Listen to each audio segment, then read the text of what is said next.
Bonjour à toutes, nous sommes de retour avec un autre programme entre nous, aujourd'hui avec une participation toute spéciale de Toby Bizarre, tout sale et déshabillé. Couche-toi, il a sommeil.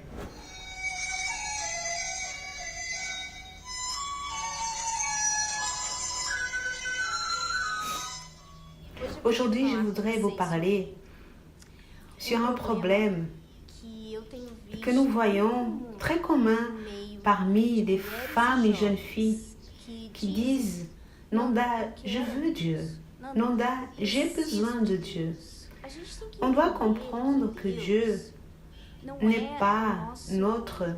Comme si c'était une lampe magique que lorsque vous avez besoin, que lorsque vous voulez, vous allez vous frotter et vous faites votre demande, quelque chose que vous voulez.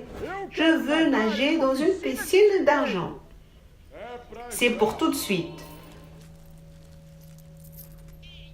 Qu'est-ce que vous faites dans ma piscine?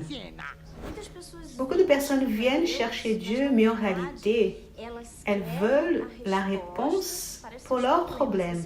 Vous dites que vous voulez Dieu, mais il n'est pas la priorité dans votre vie. Par exemple, j'étais en train de parler avec une personne qui a vraiment besoin, elle avait besoin de développer spirituellement, elle avait besoin d'entendre la parole de Dieu, elle avait besoin d'aide pour comprendre, pour être entendue. Vous savez, tout ce travail qui est fait. Et je me suis mise à la discussion pour l'aider. J'ai dit, on va se rencontrer, on va mettre Dieu en priorité dans votre vie. Elle a dit, ah, je veux, c'est tout ce que je veux, etc., etc. Et on a pris rendez-vous.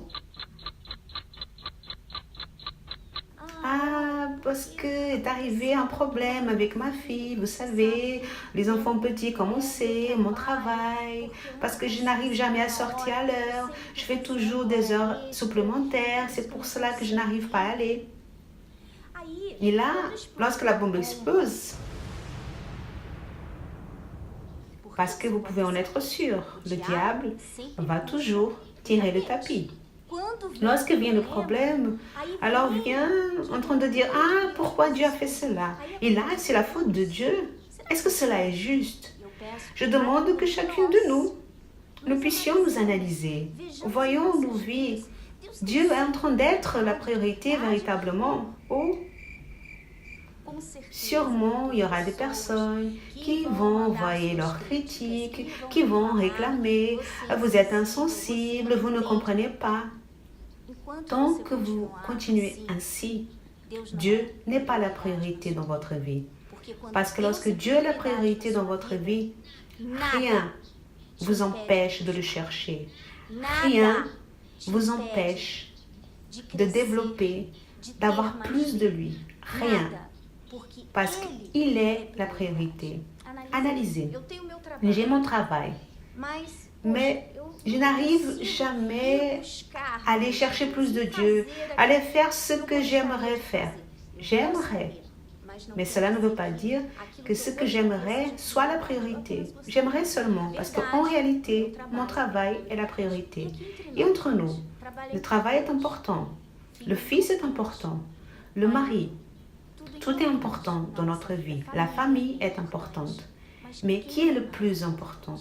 Dieu, votre fils, votre famille, votre mari, votre travail?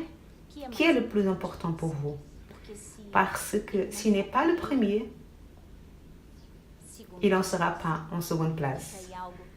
Voilà quelque chose pour nous toutes, pour que nous puissions analyser. Placez votre Dieu en première place comme priorité dans votre vie. C'est pour toujours. J'espère que cela vous a aidé. Je sais que peut-être ce n'est pas quelque chose de très agréable que vous allez aimer, mais cela, c'est normal.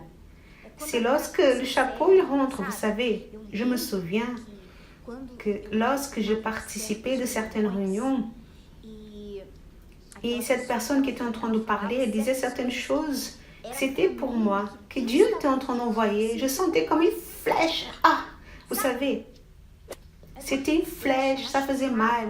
Mais lorsque je sortais, j'avais la certitude que cela faisait mal, ça brûlait. Mais c'était parce que ça avait atteint la cible. Alors, si ça vous arrive, ne restez pas en colère envers moi. Parce que très probablement, Dieu veut vous alerter, veut parler avec vous. Je vous embrasse, vous toutes, et à la semaine prochaine.